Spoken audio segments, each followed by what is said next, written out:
Hello guys. आज मैं आपके सामने सुभद्रा कुमारी चौहान की कहानी वैश्या की लड़की लेकर आई हूँ। छाया प्रमोद की सहपाठिनी थी।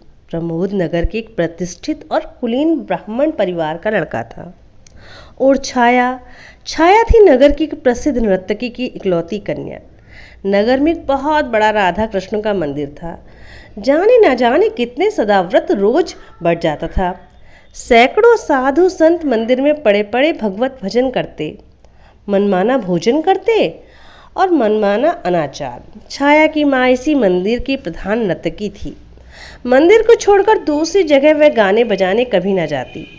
मंदिर के प्रधान पुजारी की उस पर विशेष कृपा थी, इसलिए उसे किसी बात की कमी ना थी। गंगा के किनारे उसकी विशाल कोठी थी, जहाँ से सदा संगीत की मधुर ध्वनि आया करती थी। नगर के संगीत प्रेमी जब स्वयं ही उसके पास पहुंच जाते तो राज रानी उन्हें निराश न करती, किंतु वह किसी के यहाँ बुलाने पर गाने के लिए नहीं जाती थी। छाया इसी राज रानी की इकलौती कन्या थी। राज रानी की सारी आशाएं इसी कन्या के ऊपर अवलंबित थीं। विद्या अध्ययन की ओर छाया की अधिक रुचि देखकर राज रानी ने उसे स्कूल में भर्ती करवा दिया। छाया नगर की कुछ पुरानी प्रथा के अनुयायियों की विरोध करने पर भी कुलीन घर की लड़कियों के साथ पढ़ते पढ़ते कॉलेज तक पहुंच गई। और जिस दिन पहले पहल वह कॉलेज पहुंची, प्रमोद से उसकी पहचान हो गई। वह पहचान ही बनकर न रह सकी। धीरे धीरे वह मित्रता में परिवर्तित हुए।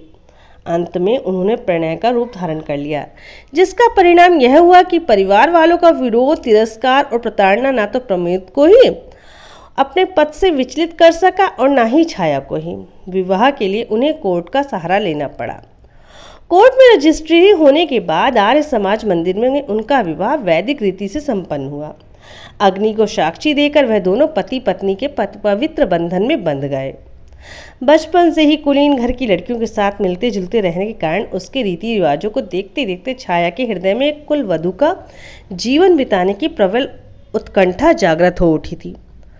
प्रमोद के साथ विवाह सूत्र में बंधकर छाया ने उसी सुख का अनुभव किया। वह एक कुलवधू ही की तरह प्रमोद के इशारे पर नाचना चाहती थी। प्रमोद के नहा चुकने पर उसने अपने हाथ से ही प्रमोद के कपड़े धोती। अभ्यस्त ना होने पर भी वह समय समय पर प्रमोद के लिए अपने हाथ से ही भोजन बनाती। थाली परोसने के बाद जब प्रमोद भोजन करते तो वह उन्हें पंखा झला करती। प्रमोद के भोजन कर चुकने के बाद उसकी जूठी थाली में भोजन करने में वह अकथनीय सुख का अनुभव करती। इसके पहले इस प्रकार का काम करने से उसके जीवन में कभी अवसर न आया था, किंतु धीरे धीरे अपने आप को ऐसा अभ्यस्त कर लिया कि उसे कोई काम करने में कठिनाई न पड़ती। राज रानी की पुत्री की परिस्थितियों का पता लगता ही रहता। वह सोचती कि मेरे साथ रहकर छाया यहाँ रानियों की तरह हुकूमत करती थी। बड़े बड़े विद्वान रईस यहाँ तक आकर उसकी कदम बोसी कर जाया करते थे, किंतु उसकी तो मति ही पलट गई। अपने आप ही उसने दासियों का सा जीवन स्वीकार कर लिया। छाया को किसी प्रकार से फिर से अपने चंगुल में फांस लेने के वह प्रयत्न में वह जब तब लगी रहती। वह सोचती, ऐश आराम में परी हुई लड़की कितनी दिनों तक कष्ट का जीवन बिता सकेगी, कभी न कभी चेतेगी और आवेगी। किंतु छाया तो माता के घर में ऐश आराम को घृणा की दृष्टि से देखती। यहाँ वह इस कष्ट में जिस सुख का अनुभव करती, उसकी आत्मा को जितनी शांति मिलती थी, उस रूप के हाट में, उस वैभव की चकाचौंध में उसके संताश का स्वप्न देखकर छाया के लिए दुराशा मात्र थी। छाया प्रमोद के विशुद्ध पवित्र प्रिय के ऊपर संसार की सारी विभूतियों को न्यौछावर कर सकती थी। प्रमोद के पास वह छोटा सा मकान उसे नंदनवन से भी अधिक सुहावना जान पड़ता था। सारांश यह है कि छाया को कोई इच्छा न थी। प्रमोद का प्यार और उनके चरणों की सेवा का अधिकार वह सब कुछ पा चुकी थी। प्रमोद के विवाह के बाद प्रमोद के माता पिता ने उसे अपने परिवार में सम्मिलित नहीं किया। अपने इकलौते बेटे के त्याग देने से उन्हें बहुत कष्ट था, किंतु प्रमोद के इस कृत्य ने समाज में उसका सिर नीचा कर दिया था। अतएव वह प्रमोद को क्षमा न कर सके। स्वाभिमानी प्रमोद ने भी माता पिता की क्षमा याचना न की। अपनी समझ में उन्होंने कोई बुरा काम न किया था, इसलिए शहर में ही पिता ने कई मकानों के रहने पर भी वे किराए के मकान में रहने लगे। परिवार और समाज ने प्रमोद को त्याग दिया था, किंतु उनके कुछ अपने ऐसे मित्र थे जो उन्हें इस समय भी अपनाए हुए थे। अपने इस छोटे से इने गिने मित्रों के साथ में छाया के साथ रहकर प्रमोद को अब कुछ किसी भी वस्तु की आवश्यकता न थी। आर्थिक कठिनाइयां कभी बाधा बनकर उनके इस सुख के सामने खड़ी हो जाएंगी, प्रमोद को उसका ध्यान भी न था। कॉलेज के प्रोफेसरों और प्रिंसिपल की उससे बड़ी सहानुभूति थी। उनका आचरण कॉलेज में बड़ा उज्जवल रहा था और वे परीक्षाओं में सदा पहले ही स्थान पर आए थे, इसलिए वह थोड़ा सा प्रयत्न करने पर भी प्रोफेसर हो सकते थे। परंतु सुख की आत्मविस्मृति तक बाह्य आवश्यकताओं की पहुंच कहाँ। कॉलेज के एक हिंदी के प्रोफेसर का स्थान खाली भी हुआ, किंतु प्रमोद अपने सुख में इतना भूल गए थे कि उन्हें इस बात का बिल्कुल भी स्मरण ही ना रहा।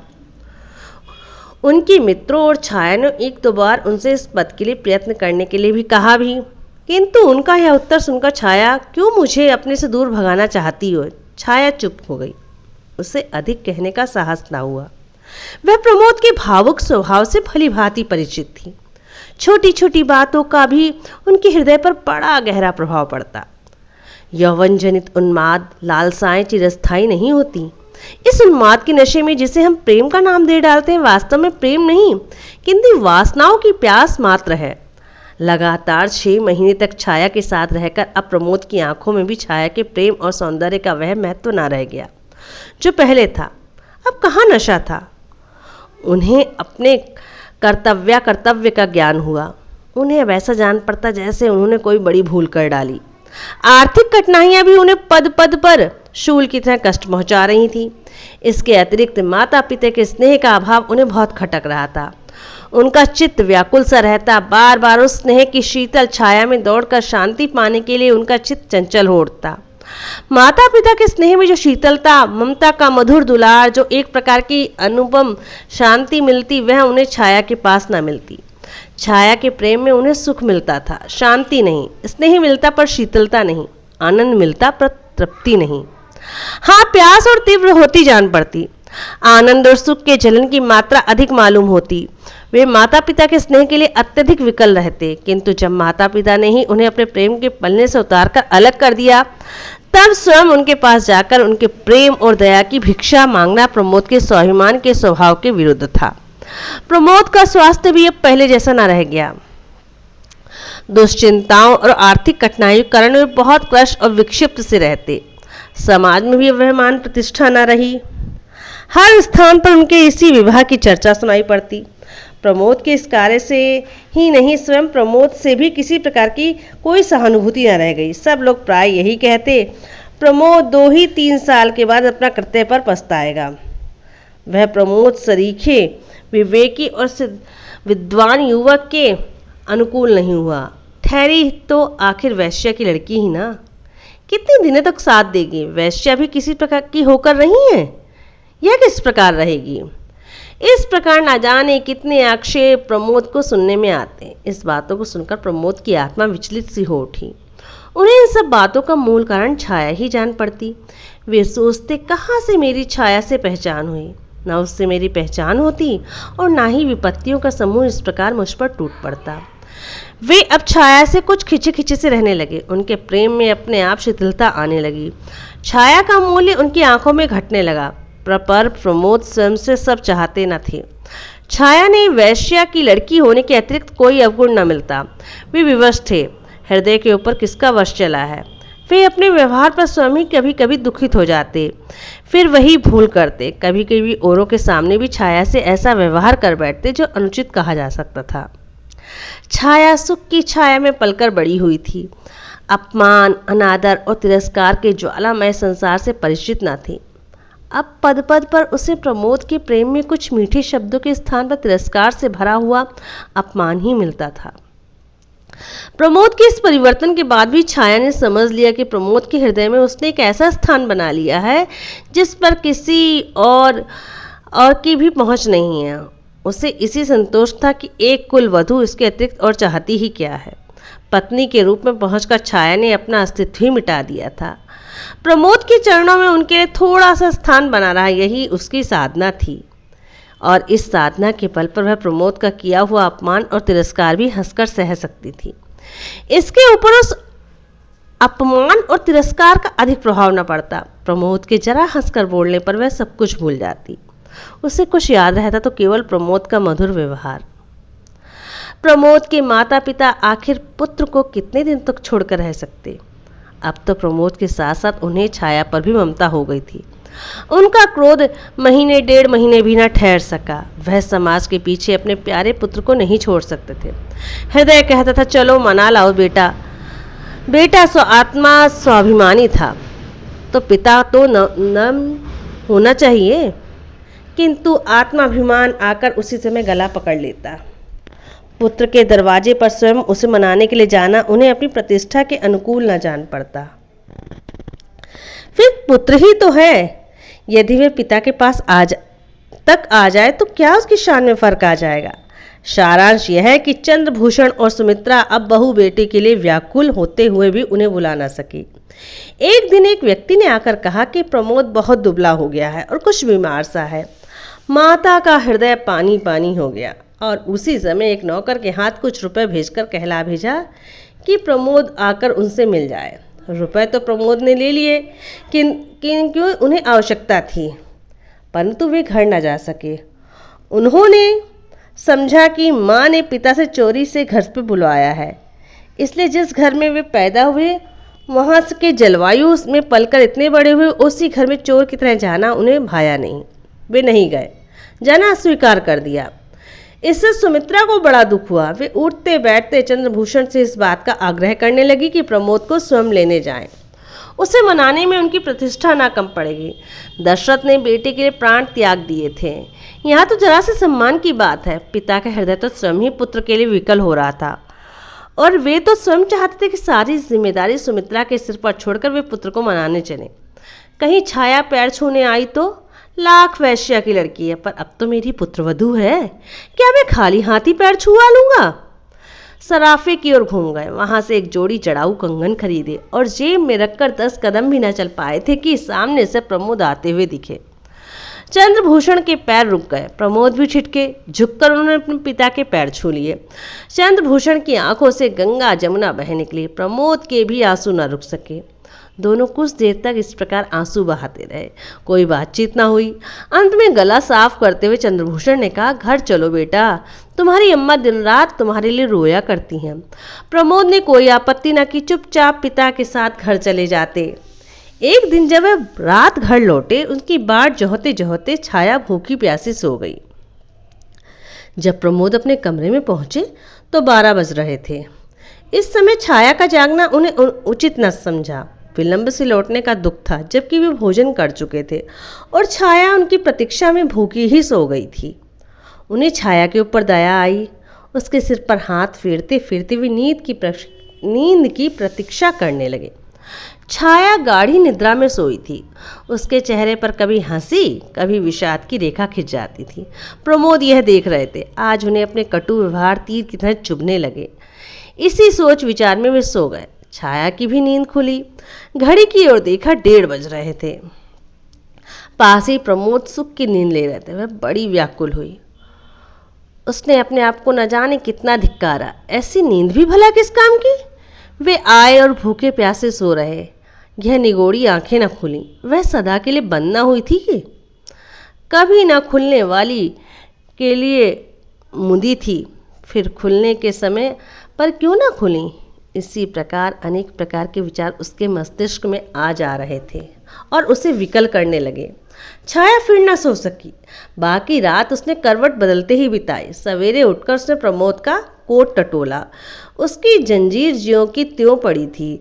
दूसरी जेब में 25 रुपए थे। जंजीर बेची भी नहीं, गिरवी भी नहीं रखी, फिर रुपए कहाँ से आए। प्रयत्न करने पर छाया इस उलझन को सुलझा न सकी। सवेरे प्रमोद सोकर उठे तब उनका चेहरा और दिनों की अपेक्षा अधिक प्रसन्न था। उठने पर उन्होंने छाया से पिता से मुलाकात, अपने घर जाने की बात कही और वहाँ के सब लोगों के व्यवहार और बर्ताव सभी बतलाए। छाया सुनकर प्रसन्न हुई, किंतु उस घर में छाया भी प्रवेश कर सकेगी या नहीं, ना तो इस विषय में प्रमोद ने कुछ कहा और ना ही छाया को पूछने का साहस हुआ। सब अब प्रमोद की दिनचर्या बदल गई। वह सवेरे से उठते ही अपनी माँ के पास चले जाते, वहीं हाथ मुंह धोते, वहीं दूध पीते, फिर अखबार पढ़ते पढ़ाते मित्रों से मिलते जुलते वे करीब 11-12 बजे घर लौटते। इस समय उन्हें घर पर खाना आना ही पड़ता, क्योंकि छाया उन्हें भोजन कराए बिना खाना ना खाती थी। छाया को अब प्रमोद के सहवास का अभाव बहुत खटकता था, किंतु प्रमोद कुछ ना कह सकती थी। वह ऐसा अनुभव करती थी जैसे प्रमोद के चरणों पर अपना सर्वस्व निछावर करके भी प्रमोद को अपने अंश तक ना पा सकती थी, जितना एक सहधर्मिणी का अधिकार होता है। इसी प्रकार 6 महीने बीत गए। आज वही तिथि थी जिस दिन छाया और प्रमोद विवाह के पवित्र बंधन में बंधकर एक हुए थे। वह आज बड़ी प्रसन्न थी। सवेरे उठते ही उसने स्नान किया। वह गुलाबी रंग की रेशमी साड़ी पहनी, जो कुछ आभूषण थे वह सब पहनकर वह प्रमोद से उठने की प्रतीक्षा करने लगी। प्रमोद उठे और उठकर प्रतिदिन के नियम के अनुसार पिता के घर जाने लगे। छाया ने तो पहले उन्हें रोकना चाहा, किंतु वह फिर सोचकर बोली, आज जरा जल्दी घर लौटना। कोई विशेष काम है? प्रमोद ने पूछा। आज अपने विवाह की वर्षगांठ है। कुछ प्रसन्नता और कुछ संकोच के साथ छाया ने उत्तर दिया। ओह, होगी, उपेक्षा से कहते हुए प्रमोद ने साइकिल उठाई और चल दिए। छाया की आंखें डबडबा आईं। वह कातर दृष्टि से प्रमोद की ओर तब तक देखती रही जब तक वे आंखों से ओझल ना हो गए। फिर भीतर आकर अनमयस्क भाव से घर के कामकाज में लग गई। भोजन में आज उसने कई चीजें जो प्रमोद को बेहद पसंद थी बनाई, किंतु इधर भोजन का समय निकल गया और प्रमोद घर न लौटे तो वह चिंतित सी हुई। उससे रहा ना गया। वह उठकर प्रमोद के घर की तरफ चली। जहां ना जाना चाहती थी वहीं गई, जो कुछ ना करना चाहती थी वही किया। घर के सामने पहुंचकर उसने देखा कि चंद्रभूषण तखत पर बैठे हैं। छाया को देखते हुए कुछ स्तंभित से हुए, किंतु तुरंत ही अंदर आदर भाव प्रदर्शित करते हुए वो उठे। आओ बेटी, कैसे आई हो? आओ बैठो। छाया को ससुर का यह सद्व्यवहार की आशा न थी। वह उनके इस व्यवहार पर बड़ी प्रसन्न हुई। उसकी समझ में न आता था कि प्रमोद के विषय में क्या से पूछे। इसी पशुपेश में कुछ देर चुपचाप खड़ी रही। अंत में उसने सारा साहस समेट कर पूछा कि वे कहाँ हैं? किसे? प्रमोद को पूछती हो? वह तो इधर कल शाम से नहीं आया। पर हाँ, वह प्राय मिस्टर अग्रवाल के यहाँ बैठा करता है। तुम ठहरो, मैं उसे बुलाए देता हूँ, चंद्रभूषण ने उत्तर दिया। उधर प्रमोद की माँ दरवाजे की आड़ में खड़ी खड़ी छाया को निहार रही थी। मन ही मन सोच रही थी, कैसी चांद सी, चाल ढाल से भी कुलीन घर की बहू बेटियों से कुछ अधिक ही जचेगी। कम नहीं, बातचीत का ढंग कितना अच्छा है, स्वर कितना कोमल और मधुर है। चूल्हे में जाए वह समाज, जिसके कारण मैं इस हीरे के टुकड़े को अपने घर में अपनी आंखों के सामने न रख सकती। छाया फिर बोली, आप उन्हें बुलाकर मुझे ही वहां पहुंचवा दें। अच्छी बात है, कह के चंद्रभूषण अपने एक विश्वासपात्र नौकर के साथ छाया को मिस्टर अग्रवाल के घर भेजकर भीतर आए। पत्नी ने कहा, यह लड़की जिसके साथ तुम्हारे बेटे ने ब्याह किया आज आई थी। पत्नी ने तिरस्कार के भाव से कहा, वह बेचारी तो तुम्हारे दरवाजे तक आई और तुमसे इतना भी ना पन पड़ा कि उसे घर के भीतर निवाल आए। चंद्रभूषण सिर खुजलाने लगे। वाह, मैंने तो तुम्हारे ही डर के मारे नहीं बुलाया, नहीं तो बुलाने को क्या हुआ, अपनी ही तो बहू है। फिर वे उठकर भीतर गए। अलमारी से वही कंगन की जोड़ी जो अब उस दिन की खरीदी थी लाकर पत्नी के सामने धर दी। बोले, लो, अब जब आए तो यह उसे कंगन पहना देना। सुमित्रा ने चकित दृष्टि से एक बार कंगन और एक बार पति की ओर देखा, किंतु तिरस्कार स्वर से बोली, मेरे लिए तो ऐसा कंगन कभी ना लाए, अपनी बहू के लिए कैसे चुपचाप खरीद लाए, किसी को मालूम भी ना होने पाया। अरे तो ऐसे कंगनों के लिए कलाई भी तो वैसी होनी चाहिए। कहते कहते चंद्रभूषण बाहर चले गए। कंगन उठाकर सुमित्रा ने रख दी है और उसी दिन फिर छाया की बाट जोहने लगी। छाया ने मिस्टर अग्रवाल के घर पहुंचकर देखा, प्रमोद ताश के खेल में तल्लीन है। वहां कई युवक युवतियां थी। प्रमोद सबसे हंस हंस के बातें कर रहे थे। वहां पर मिस्टर अग्रवाल की कन्या शांता को छोड़कर छाया किसी को पहचानती न थी। शांता ने छाया का परिचय भी प्रमोद से ही करवाया था। शांता प्रमोद की बाल सहेली थी और वे उसका बहुत आदर करते थे, किंतु आज प्रमोद का शांता के साथ इस तरह बैठे रह जाना उसको छाया की अपेक्षा करना छाया को बड़ा कष्टकर जान पड़ा। वह सोचने लगी, यहाँ ना आती तो अच्छा था। वह बैठ न सकी। वह 10 मिनट तक चुपचाप खड़ी देखती रही। अंत में शांता की नज़र उस पर पड़ी। वह उठकर छाया को अंदर आदर के साथ बैठाया। प्रमोद को छाया का इस प्रकार की खोज में ही सही अपने मित्रों के घर पहुंचना अच्छा न लगा। उन्होंने वहीं सबके सामने उसे डांट दिया। वे सिर से पैर तक जल उठे। कुछ देर बैठकर फिर से अपने घर लाए। घर पहुंचकर उन्होंने छाया को खूब आड़े हाथों लिया। जो कुछ जी में आया क्रोधवश कह गए। क्रोध में ना तो मनुष्य की बुद्धि रह जाती है ना विवेक। प्रमोद ने जो कुछ कहना था वह भी कहा और कुछ ना कहना था वह भी कहा। अंत में उन्होंने यहाँ तक कह डाला कि तुम अपने परिवार की चाल क्यों छोड़ सकोगी? गली गली घूमोगी नहीं तो काम कैसे चलेगा? तुम्हें तो मालूम होता वही करोगी जो तुम्हारी माँ ने आज तक किया है। छाया कट सी गई। अपमान उसके चेहरे पर तड़प उठा, किंतु वह कुछ नहीं बोली। वह जानती थी कि कुछ बोलकर अपना अहित छोड़कर वह हित ना कर सकती थी। अंत में वह अपने से कार्य के लिए विनम्र भाव से प्रमोद से क्षमा मांगती रही, इस बात का आश्वासन देती रही अब उससे कभी ऐसी भूल ना होगी। किंतु प्रमोद उसके अपने को शांत ना कर सके। वे उन्मत्त की तरह कभी टहलते, कभी चुपचाप लेट जाते। अंत में कुछ देर बाद इधर उधर टहलकर वे छाया से बोले, छाया, मैं मिस्टर अग्रवाल के घर जा रहा हूँ। वहाँ मुझे कुछ शांति मिलती है। शांता के पास पहुंचकर मैं एक प्रकार के सुख और शीतलता का अनुभव करता हूँ। वहाँ मेरी सारी दुश्चिंताओं के क्षण भर के लिए अपने आप को मुक्त कर पाता हूँ। वहाँ मैं जितना अधिक रहूँ उतना रहने दिया करो। तुम्हारे पास मुझे सिवा ग्लानि के, शोभ के कुछ नहीं मिलता। तुम्हारे पास शांति नहीं अशांति ही अधिक पाता हूँ। शीतलता नहीं, मुझे जलन होती है। और सच यह है छाया कि अब मैं तुमसे घृणा करने लगा हूँ। तुम्हारे माँ के घर की दासी का आना जाना मैं संदेह की दृष्टि से देखता हूँ। मुझे तुम्हारे ऊपर विश्वास नहीं रह गया। अब तुम मेरे पीछे मत पड़ो।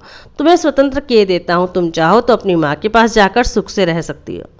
मैंने तो तुम्हारे साथ इतने दिनों तक रह पाया, बस अब अधिक मुझसे मेरे साथ रहने के लिए विवश मत करो। रोने धोने का मुझ पर कोई असर नहीं होने वाला। जहाँ मैं थोड़ी शांति पाता हूँ वहाँ जाने दो।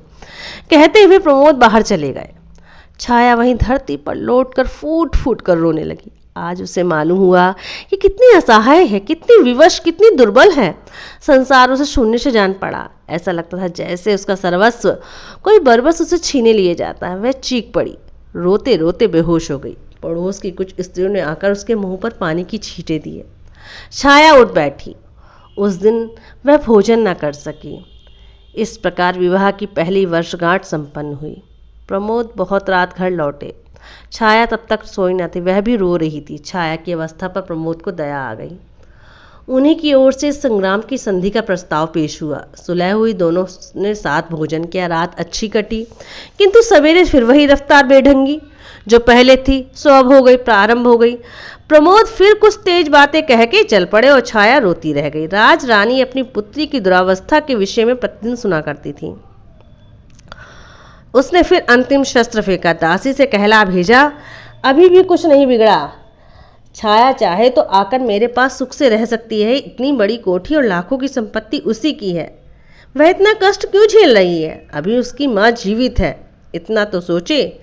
छाया ने उसके उत्तर में माँ को कहला भेजा, मेरी नसों में सीता और सावित्री का खून दौड़ रहा है।